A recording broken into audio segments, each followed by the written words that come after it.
말씀은 마태복음 18장 11절 말씀입니다.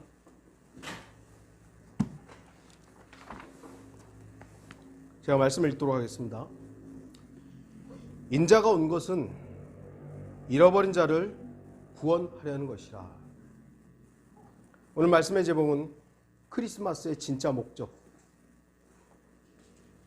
이번 주 25일은 금요일 날 이제 크리스마스라는 절기죠. 그래서 온 세상이 즐기는 날입니다. 소위 말해서 예수 그리스도의 생일이라고들 합니다. 그러나 크리스마스는 예수 그리스도와는 전혀 무관합니다. 그럼에도 오늘날 많은 목사들이나 신학자들이 크리스마스가 예수님의 탄생과 무관하다는 것을 알면서도 날짜가 중요한 것이 아니라 예수님의 탄생의 의미가 중요하다라는 그럴듯한 언변으로 사람들을 현혹시키고 결국 돈벌이를 하고 있습니다. 성탄절 절기를 지켜야 성탄절 헌금이 들어오거든요. 추수감사절을 해야 추수감사절 헌금이 들어오고, 맥추감사절을 해야 맥추감사절 헌금이 들어오고, 1월 1일 날 뭐죠? 그 신구 영신 예배를 해야 헌금이 들어오는 거예요. 속지 마십시오. 12월 25일은 바벨론 이방 종교의 신의 날입니다. 기독교 전통과는 무관한 날입니다. 12월 25일은 고대 로마인들이 농경의 신이었던 사투른과 태양신 미트라를 기념하는 명절로 지켰던 로마 그런 이방 종교의 기념일이었던 것이죠. 이것을 로마 카톨릭이 자신들의 미사의 날로 채택했던 것입니다. 이방 종교인들을 기독교화시키는, 쉽게 얘기해서 기독교화시키는 정책을 펴면서 막 싹 기독교를 개종을 시켰죠.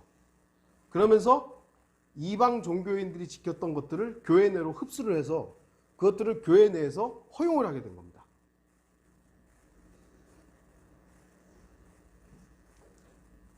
동지죠. 내일이 동지더라고요.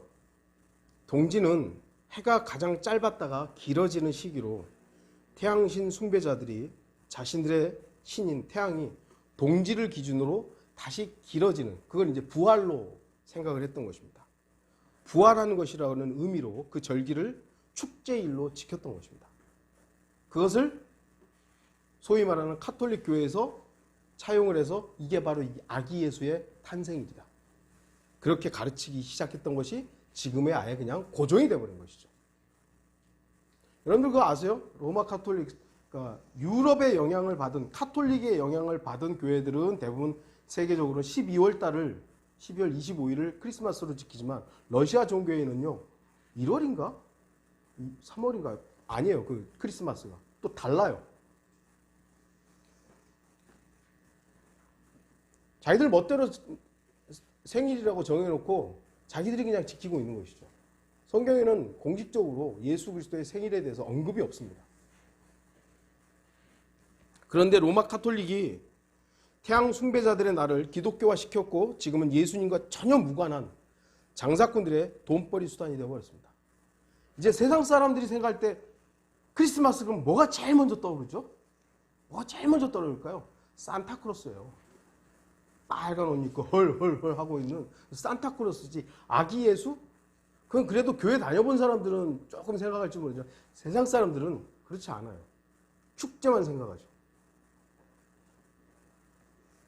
세상과 기독교계는 예수님의 탄생을 이야기하고 축하하면서 정작 예수 그리스도께서 이 땅에 왜 오셨는지, 인자로 오신 목적과 이유에 대해서는 부분적으로만 얘기하죠. 부분적으로만. 아기 예수 탄생을 축하합니다. 부분적으로 진리를 알고 가르친다고 해서 그것이 온전한 진리가 되는 것은 아닙니다. 제가 항상 말씀드리지만 거짓의 가장 치명적인 해악은 부분적인 진리입니다. 가짜라고 해서 전체가 다 가짜가 아니라니까요. 가짜에 가장 많이 포함되어 있는 것이 진짜예요. 그래서 사람들이 속는 거고 우리도 속는 것이고, 그래서 그걸 구분해낼 수 있는 방법이 우리한테는 없어요. 오직 하나님께 맡겨야만 되는 것이죠.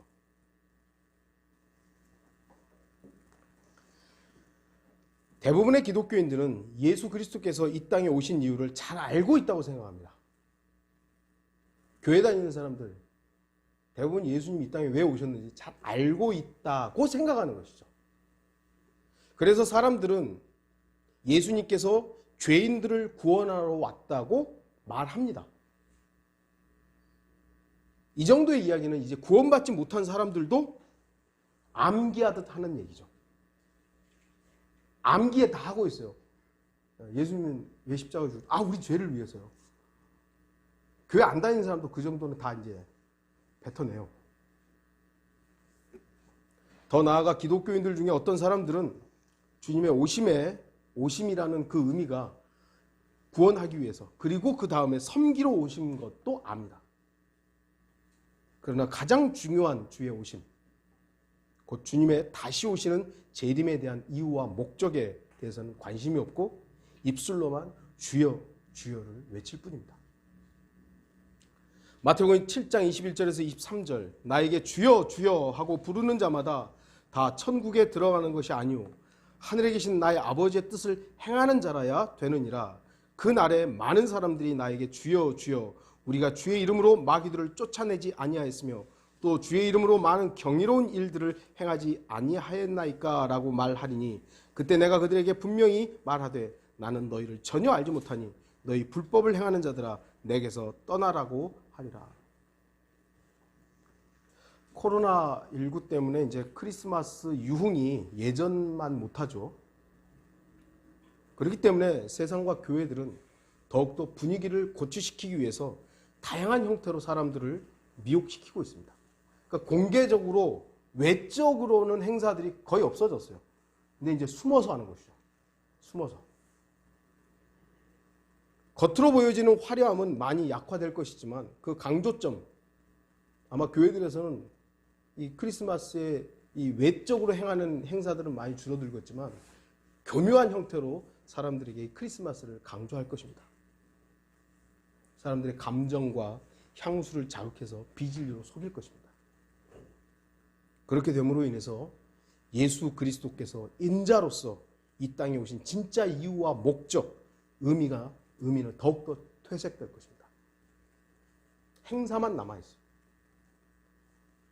오늘 본문을 보십시오. 인자가 오신 분명한 이유가 기록되어 있습니다. 인자가 온 것은 잃어버린 자를 구원하려는 것이라. 예수 그리스도께서 인자로서 이 땅에 오신 분명한 이유는 잃어버린 자를 구원하기 위해서요. 주목하십시오. 오늘 본문은 여러분도 이미 알고 있다시피 일반 성서들에는 없는 구절입니다. 이 구절이 없음이라고 이렇게 표시가 되어 있습니다. 그들은 난회주에다가 이 밑에다가 기록을 해놓고 마치 이 구절이 없어도 되는 것처럼 속입니다. 그러면서도 뻔뻔스럽게 다른 복음서에 이 구절과 같은 구절이 있으니 괜찮다라고 말하는 것이죠. 실제로 이 구절과 유사한 구절들이 있습니다. 누가복음 9장 56절, 인자는 사람들의 생명을 멸하려고 온 것이 아니라 구원하려고 왔느니라. 누가복음 19장 10절, 인자가 온 것은 잃어버린 자를 찾고 또 구원하려는 것이라. 이렇게 있어요. 다른 구절에. 그럼 마태복음은 빠져도 되는 겁니까? 누가 그렇게 얘기했죠? 그래도 된다고? 학자들은 그렇게 말할지 모르지만 저는 그렇지 않습니다. 마태복음 5장 18절에 진실로 내가 너희에게 말하노니 하늘과 땅이 없어지기 전에는 율법의 1.1획도 모든 것이 이루어질 때까지 결코 없어지지 아니하리라. 저는 하나님의 말씀을 믿어요. 학자들의 그런 달콤한 지식을 믿지 않습니다. 저는 거룩하신 주 하나님께서 영감으로 기록하시고 섭리로 보존하신 하나님의 말씀인 성경을 믿지 곧 죽어서 사라질 어리석은 사람인 신학자들을 믿지 않습니다. 여러분도 이러한 점에서는 저와 같아야 합니다. 사람을 신뢰하면 반드시 실망하게 돼 있습니다. 그가 누구든지. 인자이신 주 예수 그리스도께서 이 땅에 오신 분명한 이유가 있습니다. 그것은 잃어버린 자를 구원하려는 것입니다. 잃어버린 자를. 원래 하나님 것이었죠. 하나님의 피조물이었죠. 그런데 죄와 더불어 그들은 하나님부터 떠나져 나간 것입니다. 어찌 보면 잃어버린 것이죠. 물론 이것이 이 지금 마태복음 18장에서 말하는 잃어버린 자들은 교리적으로는 유대인을 말하는 겁니다. 잃어버린 양 해서. 하지만 그것을 죄인 모두에게 적용시킬 때 바로 우리도 잃어버린 자들이었죠. 그런데 중요한 것은 인자라는 단어입니다.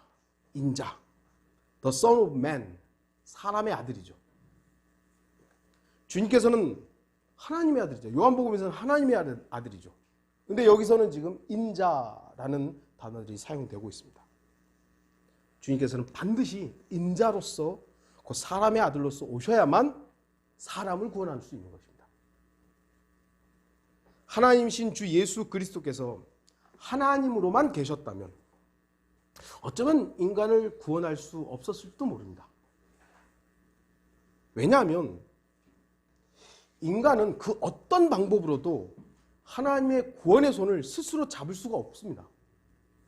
하나님이 거룩하신 분이 인간을 향해서 너 구원할 테니까 내 손 잡아라고 했다 할지라도 이 죄악 덩어리인 인간들이 하나님을 잡는 순간 죽는 거예요. 그냥 죽어버린다니까요. 잡을 수가 없어요. 그래서 소위 말하는 하나님의 손도 잡을 수 있고 인간의 손도 잡을 수 있는 중보자, 100% 하나님이면서 100% 인간인 바로 그분, 예수 그리스도만이 그 역할을 할 수 있는 것이죠.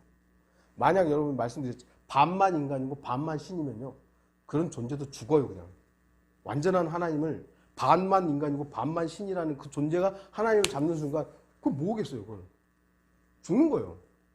그래서 예수 그리스도는 반신 반인이 아니라 완벽한 하나님, 완벽한 인간인 겁니다. 이것을 성경이 말씀하는 것이고 이것을 우리는 믿는 것이죠.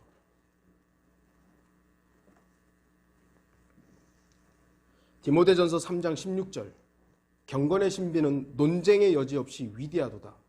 하나님께서는 육신으로 나타나셨고 성령으로 의롭게 되셨으며 천사들에게 보이셨고 이방인들에게 전파되셨으며 세상에서 믿음바 되셨고 영광 가운데로 들려 올라가셨습니다. 여러분 이미 알다시피 이건 논쟁의 여지가 없어요. 왜냐하면 하나님께서 육신으로 나타났기 때문이죠. 그래서 논쟁의 여지가 없습니다. 그러나 다른 성서들에서는 그는 또는 그리스도는 이렇게 바꿔놨어요. 그래서 이 분명한 경건의 신비, 논쟁의 여지가 없는 이 경건의 신비를 논쟁거리로 만들어버린 것입니다. 여호와 증인들은 하나님께서 육신으로 나타났다는 이 사실을 믿지 않아요. 그래서 그들의 신세계 요법에는 그리스도는 이라고 돼 있어요. 그런데 일반 성서들도 똑같이 여호와 증인들하고 같은 본문의 것들을 사용하고 있는 것이죠. 그러면서 여호와 증인 보고 이단이라고. 도대체 그 근거는 뭘까요? 왜 논쟁의 여지가 없죠? 하나님이 육신으로 나타났기 때문이다. 그래서 인간은 거기다 대고 뭐라고 할 수가 없는 거예요. 하나님이 그렇게 하셨으니까. 잃어버린 자들을 구원하기 위해 주님의 방법, 십자가의 죽음이었죠. 허물과 죄로 인해 죽어있는 죄인들에게 생명을 주시기 위해 자신의 생명을 내어놓으신 것입니다. 주님께서는 바로 이러한 분명한 목적을 가지고 이 땅에 인자로 오셨고 주님께서는 십자가의 피 흘리심으로 인해 인류를 구원하려는 자신의 목적을 성경대로 성취하셨습니다. 고린도전서 15장 3절, 내가 받은 것을 먼저 너희에게 전달하였나니 이는 성경대로 그리스도께서 우리의 죄들로 인하여 죽으시고, 예수 그리스도의 죽으심은 우리의 죄들 때문에 죽으신 거죠. 우리가 죽는 이유는 뭐죠? 내 죄 때문에 죽는 겁니다. 우리가 인간은 자기 죄 때문에 죽는 거예요. 죄인으로 태어났고 죄인으로 살고 죄 때문에 죽는 것입니다. 그러나 예수 그리스도는 하나님이신 그분, 남자의 씨가 아닌 여자의 씨로 태어나신 그분은 아담의 죄의 본성을 물려받지 않으시고 죄와 무관하신 그분은 죽으신 거죠. 왜? 우리 죄 때문에. 저와 여러분의 죄 때문에 죽으신 것입니다. 우리는 성경을 믿는 사람들입니다. 그렇다면 주님께서 이 땅에 왜 오셨는지 분명히 알 수 있습니다. 여러분, 주님 왜 오셨죠? 왜 오신 것입니까? 네? 나를 구원하러 오신 거예요. 나를. 잃어버린 자였던 나를 구원하시기 위해서 오신 것입니다. 모든 사람을 다 구원했는데 나만 빠지면 뭐가 어떻게 되는 거예요? 세상 모든 사람을 다 구원하시는데 내가 빠졌다면 그건 정말 비참한 겁니다. 하지만 알고만 있고 우리들 알고만 있으면서 우리들마저 이 사실에 대해서 침묵한다면 주님께서 이 땅에 오신 이유와 목적에 대해서 정확하게 아는 사람들은 없게 될 것입니다. 기독교라는 종교는 세계적으로 가장 많은 사람들이 속해 있잖아요. 그런데 크리스마스는 즐길 줄 아는데 예수 그리스도께서 왜 오셨는지에 대해서는 전하지 않는 거예요. 이제 더 이상 복음을 전하는 사람들이 점점 줄어가고 있어요. 점점. 지난주에 우리 권팔 자매님이 2층에 사시는 이제 할머니가 이사를 어제 가셨는데 이제 계속 기도하셨고 저도 제가 뭐 전하기는 좀 우리 이제 권팔 자매님 계속적으로 관계를 가지고 계셔가지고 복음을 전해야겠다 계속 하셨죠. 복음 전하셔가지고 구령하셨어요. 복음 이제 구원 받으셨어요. 너무 기쁜 거예요.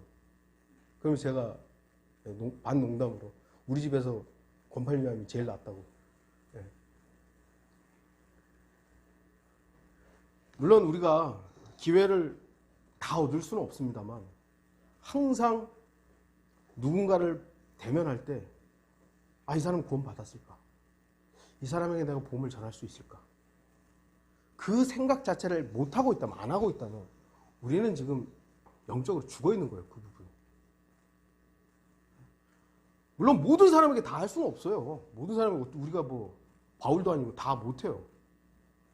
저 같은 경우도 뭐 이제는 맨날 만나는 사람들을 만나지만 저 사람한테 언제 복음을 전할지에 대해서는 이렇게 생각을 하는데 그게 뭐 쉽게 되지는 않죠. 목표로 두고 있는 사람이 한 사람 지금 있긴 합니다만 그 사람 역시 관심은 딴 데 있으니까 이거 언제 말을 좀 붙여볼까. 네. 주님께서 또 기회를 주실 수도 있겠죠. 그러니까 제가 이렇게 하니까 여러분 다 그렇게 하라는 것이 아니라 최소한 저와 여러분들이 알고 있는 사실은 주님이 왜 오셨는가. 사람들은 크리스마스라고 예수님의 탄생을 막 기념하고 있는데 정작 예수 그리스도께서 이 땅에 오신 이유가 뭐냐 이거죠. 잃어버린 자를 찾으려고 구원하려고 오셨는데 우리가 그 사실에 대해서 잊어버리고 산다면 우리는 그리스도를 따르는 사람이라고 과연 말할 수 있을 것인가. 다시 말씀드리지만 만나는 모든 사람에게 다 할 수는 없어요. 그러나 최소한 저 사람은 구원 받았을까? 저 사람은 복음에 대해서 알까? 예수 그리스도에 대해서 알까? 이것에 대해서 조금이라도 인식을 하고 있다면 인식을 해야 된다는 얘기죠. 크리스마스가 온 세상을 온통 뒤덮는 한 인자이신 예수 그리스도께서 이 땅에 오신 분명한 목적은 희미해지고 십자가의 보혈은 십자가라는 모양 뒤에 감춰지고 피의 대속의 진리는 인간의 땀의 자랑으로 대체될 것입니다. 그렇기 때문에 우리가 입을 열어야죠. 마태복음 20장 28절 보겠습니다. 인자도 섬김을 받으려고 온 것이 아니라 섬기러 왔고 또 많은 사람을 위하여 자기 생명을 몸값으로 주려고 온 것이라고 하시더라. 뒷부분은 이제 뭐 같은 부분이죠. 그런데 앞부분은 섬기러 왔다라는 것입니다. 예수 그리스도께서 이 땅에 오신 이유는 섬기러 왔다는 거죠. 그 섬김이 근데 뭐냐면 죽으러 온 거죠. 죽으러 온 것입니다. 그것은 반복되는 부분이기 때문에 조금 다른 섬김에 대해서 말씀을 드린다면 요한복음 13장에 제자들의 발을 씻겨주신 모습이 섬김의 좋은 본이라고 할 수 있을 것입니다. 그분은 스승이었고 선생이었습니다. 스승이 제자들의 발을 씻긴다라는 것은 전통적으로 봐서는 있을 수 없는 일이죠. 제자들이 스승의 발을 씻는 것이 정상적인 모습인데 이게 거꾸로 된 것입니다. 그러니까 베드로가 씻으면 안 됩니다. 안 됩니다. 라고 거부했던 거죠. 그런데 예수님께서 너 그러면 나하고 상관없다 하니까 그러면 온몸도 씻어주십시오. 이렇게 이제 나왔던 거죠. 요한복음 13장 14절에서 15절 보시면 내가 너희 주와 선생으로 너희 발을 씻겼으니 너희도 서로의 발을 씻겨주는 것이 마땅하니라. 내가 너희에게 한 본을 보였으니 내가 너희에게 행한 대로 너희도 행하여야 하리라. 중요한 것은 주님께서 그 본을 보이시면서 내가 이렇게 했으니까 너희도 해라. 이것입니다. 주님께서는 그냥 한 본만 나 이렇게 한다라고 그것으로 끝난 것이 아니라 주님을 따르는 제자들에게 그리고 더 넓은 의미에서는 우리에게도 그 본을 행할 것을 명령하셨습니다. 제가 요한복음 13장에서 주목한 것은요, 발을 씻는 그 모습 자체가 아니라 발을 씻는 손에 있습니다. 여러분은 우리 신체 중에서 제일 더러운 부분이 또 세균이 제일 많은 곳이 어디인 줄 아십니까? 손이에요. 손, 발이 아니에요. 손이에요, 손. 그래서 뭐 코로나 하면 마스크 쓰고 꼭 손 씻으라 그러잖아요. 저도 예전보다는 좀 더 많이 씻습니다만 손에 가장 많은 더러움들이 있죠. 그런데 중요한 것은 발을 씻으려면 반드시 손이 먼저 씻겨야 합니다. 안 그렇습니까? 더러운 손으로 발 씻는다고 하면은 너 손이나 먼저 씻고 와. 그러죠. 주님께서는 자신의 본을 통해서 우리들에게 섬김은 먼저 자신을 씻으면서 다른 사람을 씻기는 것임을 보여주신 것입니다.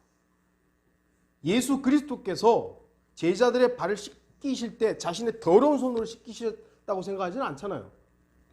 자신이 먼저 손을 씻고 그 발을 씻기셨을 것입니다. 원래 주님께서는 자신을 스스로 씻을 필요가 없으신 분입니다. 죄와 무관한 분이기 때문에 자신을 씻어야 될 필요가 없는 분이에요. 하지만 인자로 오셔서 우리와 똑같은 사람의 모습이었기 때문에 제자들이 서로의 발을 씻는 본을 통해서 스스로의 손을 씻어야만 다른 사람의 발을 씻을 수 있는 것임을 알려주신 것이죠. 손을 씻어야만 발을 씻을 수 있다는 것을 주님께서 몸소 보여주신 것이에요. 섬김은 일방적으로 다른 사람을 위해서 봉사하는 것으로만 생각합니다. 하지만 섬김은 자신을 먼저 겸손의 자리로 가야만 섬길 수 있는 거예요. 교만한 사람이 섬길 수 있다고 절대 그럴 수 없잖아요. 물론 겉으로 외적으로는 그럴 수 있지만 자기가 낮아져야만 섬길 수 있는 것입니다. 예수 그리스도께서 제자들의 발을 씻기기 위해서 먼저 그분은 원래 겸손히 하셨던 분이지만 낮아지신 거예요.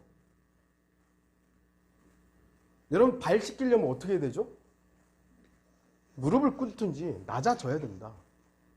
서서 발을 씻기려면 이 사람이 높이 올라와야죠. 누워서도 못 씻겨요. 반드시 낮아져야 됩니다. 자신의 무릎을 꿇든지 아니면 주저앉든지 간에 낮은 위치에서 발을 씻을 수 있는 것이지 높게 서 있는 어떤 위치에서는 절대로 발을 못 씻어요. 만약에 발을 번쩍 들어서 씻기려면 자빠지죠. 발의 위치에까지 낮아져야만 다른 사람의 발을 씻을 수 있습니다. 주님께서는 섬기기 위해 오셨고 그 섬김의 모습을 발을 씻어 주심으로써 보여주신 것입니다. 하나님이 이 벌레 같은 인간으로 오신 것 자체가 겸손이죠. 바로 그 마음을 빌립보서에서는 그 생각을 우리가 가지라고 품으라고 한 것이죠. 원래 겸손했던 그분이 인간의 모습으로서 또 겸손을 인자로서 보여준 것이 바로 발을 씻기는 모습이었습니다. 그렇다면 우리는 주님을 따르고 사랑하는 자들로서 주님께서 이 땅에 오신 진짜 이유와 목적을 안다면 주님의 명령대로 섬겨야 됩니다. 섬김은 결코 나를 높여서는 행할 수가 없습니다. 여기 모인 지체들 우리가 섬긴다. 우리 뭐 섬겨야 되잖아요. 어떻게 섬기는 것이에요? 어떤 자매님은 맛있는 반찬 해오려고 새벽부터, 물론 지금 우리가 같이 밥을 못 해 먹습니다만, 어떤 자매님은 형제들 자매들에게 어떻게 하면 더 맛있는 걸 줄까? 이건 자매님들이 할 수 있는 일이고, 또 형제들은 어떤 형제 자매의 그 환경들에 대해서 관심을 가지고 지켜보고.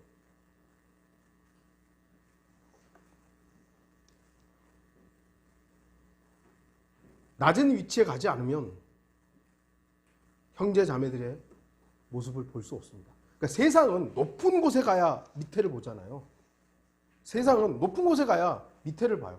그럼 뭐예요? 다 자기 밑으로 보는 거예요. 그래서 성경은 밑으로 가야 위로 볼 수 있는 것입니다. 그 위에 누가 있냐면, 물론 거쳐서는 우리 사람들이 보이지만 하나님이 보이거든요.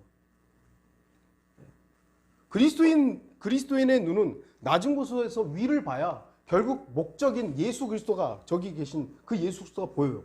그 중간에 누가 낀다 할지라도 우리는 볼 수 있어요. 근데 위에서 보면 하나님은 안 보여요. 그냥 밑에만 보이는 것이죠. 다 내 아래로만 보이는 거예요. 그러니까 어떤 교회들 가면은 석사 이상 모인다고 그러는 교회들도 있고, 뭐 장사 매출 몇 억 이상 안 되면 가지도 못하고, 이런 교회들이 이제 막 생기는 거예요. 그 교회입니까, 그게? 마지막으로 인자가 오시는 이유는 심판하시기 위해서입니다. 지금까지는 오셨던 이유, 과거형이지만 이제 오시는 이유죠. 미래형이죠. 우리가 주목해야 할 것은 인자이신 주 예수 그리스도께서 오신 이유 중 가장 큰 이유는 바로 심판이라는 사실입니다. 성경에서 잃어버린 자들을 구원하시기 위해서라는 구절은요, 대략 3구절 정도 됩니다. 주님께서 인자가 잃어버린 자를 구원하러 왔다. 이건 3구절 정도 돼요. 또 섬기기 위해 오셨다라는 구절은 2구절입니다. 심판하러 오신다. 10구절 이상입니다.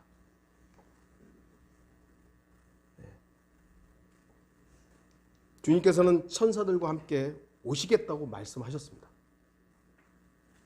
마태복음 16장 27절, 이제 인자가 자기 아버지의 영광으로 자기 천사들과 함께 오리니, 온다 이것이죠. 오리니 그때 그가 각자에게 그들의 행한 대로 상 주실 것이라. 그리고 주님께서는 구름을 타고 오시겠다고 말씀하셨습니다. 마태복음 24장 30절, 그 후에 하늘에 있는 인자의 표적이 나타나리니 땅의 모든 지파들이 통곡할 것이며 또 그들은 인자가 권세와 큰 영광으로 하늘에 구름을 타고 오는 것을 보리라. 지금 세계적으로 기상현상들이, 이상현상들이 좀 나타납니다. 그것이 마지막 때 현상 가운데 하나죠. 물론 우리가 그렇다고 해서 막 두렵고 떨 필요는 없습니다만, 기상현상들이, 근데 이게 주된, 그러니까 주류 언론에서는 거의 다루지 않기 때문에 사람들이 잘 모르는 것 뿐이죠. 유튜브를 여러분 신뢰하라고 하는 건 아니지만, 그런데 유튜브 같은 데서 이게 알려지지 않은 것들을 찾아서 보면, 야, 이런 현상들이 있구나, 이걸 아는 거예요. 그렇다고 여러분 그걸 또 그것 때문에 일희일비하고 그러라는 얘기는 아니에요. 알려지지 않은 마지막 때 현상들이 지금 지속적으로 나타나고 있구나를 알라는 것이죠.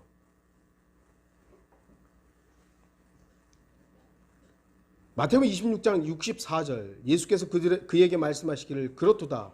그러나 내가 너희에게 말하노니 이후에 너희는 인자가 권능의 오른팔에 앉아 있는 것과 하늘에 구름을 타고 오는 것을 보리라.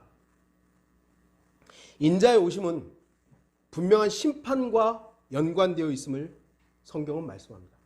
제가 얼마 전에 복수의 날에 대해서 설교했었죠. 제가 아마도 모르겠어요. 제가 의도적으로 그러는 것 같지는 않습니다만, 저는 예수 그리스도의 재림에 대한 부분들을 거의 빼놓지 않고 말씀을 하는 것 같아요. 말씀을 드리는 것 같아요. 왜냐하면 저의 유일한 소망이기 때문입니다. 마태복음 24장 37절 39절, 그러나 노아의 날들과 같이 인자에 오는 것도 그러하리라. 홍수가 나서 그들을 모두 다 쓸어버릴 때까지 그들이 알지 못하였던 것 같이 인자에 오는 것도 그러하리라. 갑작스럽게 재림이 옵니다. 우리의 휴거도 갑작스러운 어느 순간 올라갈 것이지만 사람들은 우리가 휴거되고 나서도 극단주의자들이 없어졌구나. 아마 크리스마스 파티를 할지도 모릅니다. 어떤 분들이 지금 주장하는 것은 이번 주에 아주 주의해서 또 기다리는 분들이 있더라고요. 25일이 또 이번 주잖아요. 그러니까 그리스도인들이 사라지고 나서 크리스마스 파티 한다 그러니까 또 연관지어서 하는데 제 소망은 그랬으면 좋겠습니다만 또 어떻게 될지는 잘 우리가 확정할 수는 없는 것이죠. 그리스도인들이 없어진 그 세상에서 세상 사람들은요, 이제는 최후의 보루라고 했던 도덕적인 삶도 없어져 버리는 거예요. 그러면 이제 더 이상 브레이크가 없는 거예요. 세상을 극도로 타락할 것입니다. 물론 남은 자들, 유대인들, 이기는 자들이 있기 때문에 그나마 좀 나을 수 있습니다만 그들을 잡아 죽이는 일들에 대부분의 사람들이 동조할 것입니다. 대환란이죠. 인자에 오는 것도 그러합니다. 마태오 24장 27절 44절에서는 인자의 오심이 갑작스럽다라고 경고합니다. 마치 번개가 동쪽에서 치면 서쪽에까지 비치는 것 같이 인자에 오는 것도 그러하리라. 그러므로 너희도 준비하고 있으라. 너희가 생각하지 않은 시간에 인자가 올 것이기 때문이라. 너희가 생각하지 않은 시간에 우리가 생각하지 않은 시간에 오는 거예요. 예측 가능하다면 좀 좋겠죠. 심지어는 유대인들도 예측 못하는 시간에 오는 거예요. 그래서 성경에 나와 있는 그 다니엘서와 요한계시록과 마태복음 이런 것들을 우리가 계산을 해서 어느 정도의 시간들을 유추할 수는 있습니다. 많은 신학자들, 성경을 믿는 신학자들이 그래 왔고 저 역시도 많은 시간들을 좀 계산해 봤었어요. 하지만 그것은 우리 생각이고 우리의 계산법이고 하나님의 계산은 이미 정해져 있는 날짜가 있을 거 아니에요. 그때 오실 것입니다. 우리는 그냥 여기서 뭐라고 그랬죠? 준비하라. 마음의 준비만 하고 있으면 되는 거예요. 크리스마스에 아기 예수를 찾는 사람들에게 재림의 예수 그리스도는 생각하기조차 싫은 겁니다. 왜 아기 예수가 좋습니까? 왜죠? 자기들 마음대로 할 수 있으니까요. 여러분들 그 그림들 보세요. 그림도 있고 조각상들도 보세요. 아기 예수 안고 있는 마리아. 아기 예수에 대해서 그려놓죠. 아기 예수도 그 뒤에 동그라미, 그걸 뭐라 그러던데. 동그라미도 있고 마리아도 동그라미 있고. 아기 예수는 정말 연약한 아무것도 못하는 존재예요. 그를 보듬고 있는 마리아. 정말 성모 마리아가 되는 거죠. 크리스마스는요, 사람들이 생각할 때 아기 예수가 주인공처럼 느껴지지만 실제의 주인공은 지금 마리아가 되어가고 있는 겁니다.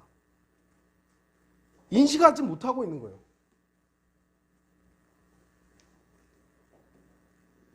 그러나 다시 오시는 예수 그리스도는 결코 아기가 아니고 나약하게 십자가에서 죽은 33세의 청년도 아닙니다.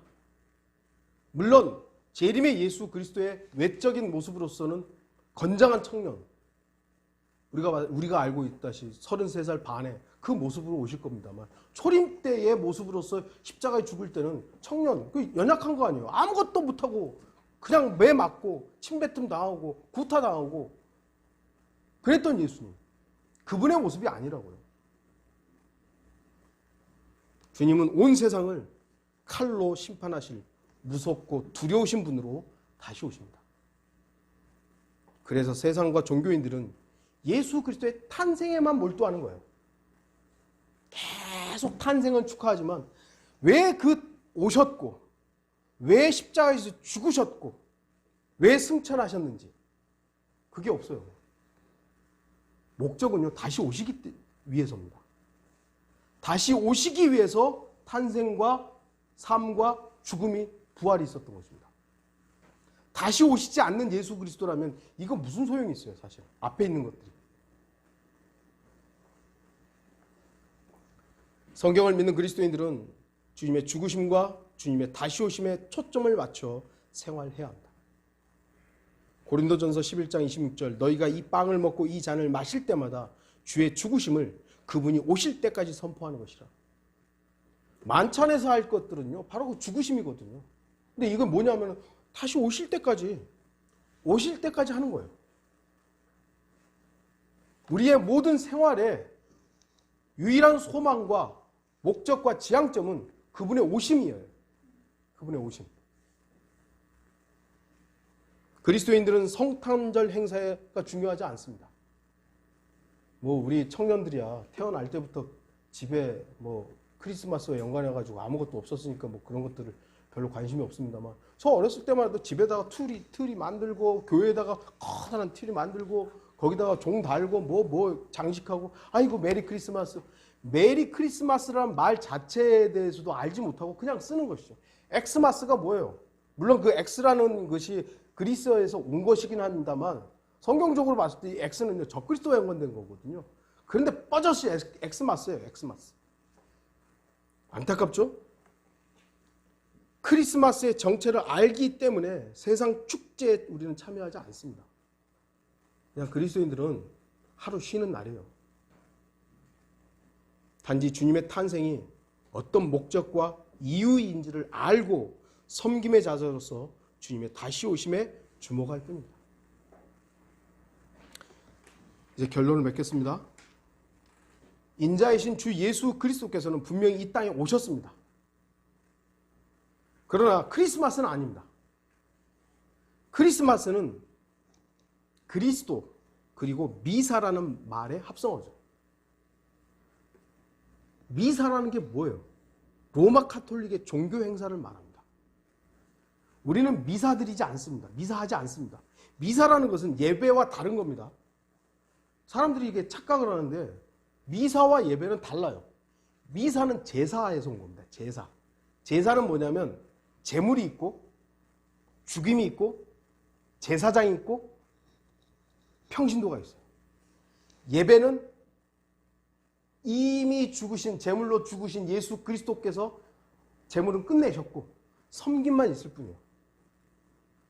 우리의 섬김의 유일한 대상이신 주 예수 그리스도를 높이기 위해서, 그리고 그 예수 그리스도를 안에 품고 있는, 내주하고 있는 성도들을 섬기기 위해서 모이는 것이지 제사 드리려고 모이는 게 아니에요. 그런데 미사라는 것을 예배로 착각하게 만들고 있는 것이죠. 그래서 교회들이 크리스마스 성탄절 예배를 드리는 게 잘못된 거예요.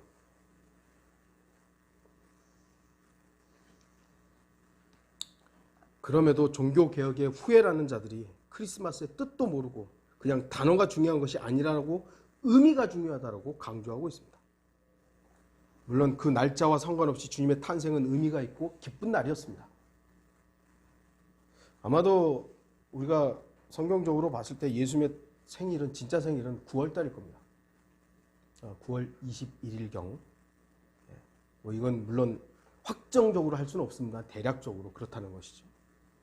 그러나 주님의 오심의 정확한 의미와 목적도 모르면서 그저 탄생을 축하하는 축제에만 들떠 있다면 그러한 사람들은 인자이신 주님의 오심을 통해서 아무것도 배운 것이 없는 것입니다. 인자이신 주 예수 그리스도께서 이 땅에 오신 분명한 이유가 있습니다. 그것은 바로 잃어버린 자를 찾아 구원하기 위해서입니다. 그리고 그 잃어버린 자들을 찾기 위해 섬김의 본을 남겨주셨습니다. 하지만 그 모든 것은 인자이신 주님께서 자신의 왕국을 이 땅에 이루시기 위해서입니다. 이 땅에 자신의 왕국을 이루시기 위해서 그 모든 일들을 하신 거예요. 잃어버린 자들을 왜 찾는 겁니까? 자기 백성이 왕국의 백성으로 하기 위해서, 삼기 위해서요. 왜 섬긴 것입니까? 그들이 그 본을, 예수 그리스도의 본을, 섬김의 본을 보고 그들이 주님을 섬기라고. 그래서 초림 때 완성하지 않았던 왕국을 이루시기 위해서 주님께서는 이제 곧 심판의 주로 다시 오십니다. 오시는 거예요. 우리들은 주님께서 왜 오셨고 왜 다시 오셔야만 하는지 분명히 알아야 합니다. 잃어버린 자들이었던 우리들이 주님의 자녀들이 되었다면 이제는 주님의 다시 오심을 기다리는 자들로서 주님의 섬김의 본으로 살아야 합니다. 비록 우리들의 손은 추악하지만 그럼에도 물을 통해 다른 사람들의 발을 씻을 수 있다는 사실을 기억하고 말씀의 물로 나 자신을 먼저 씻고, 제일 중요한 건 내가 먼저 씻겨야 되고 내가 먼저 낮아져야 되고 내가 먼저 무릎을 꿇어야 되는 것이죠. 그리고 모든 성도들을 섬기는 우리 성도들이 되어야 할 것입니다. 주님의 오심의 진정한 크리스마스라는 날짜가 중요한 것이 아니라 정말 그분의 예수 그리스도의 탄생의 생일의 진짜 이유와 목적을 기억하는 모든 성도들이 되기를 바랍니다. 다 같이 기도하시겠습니다.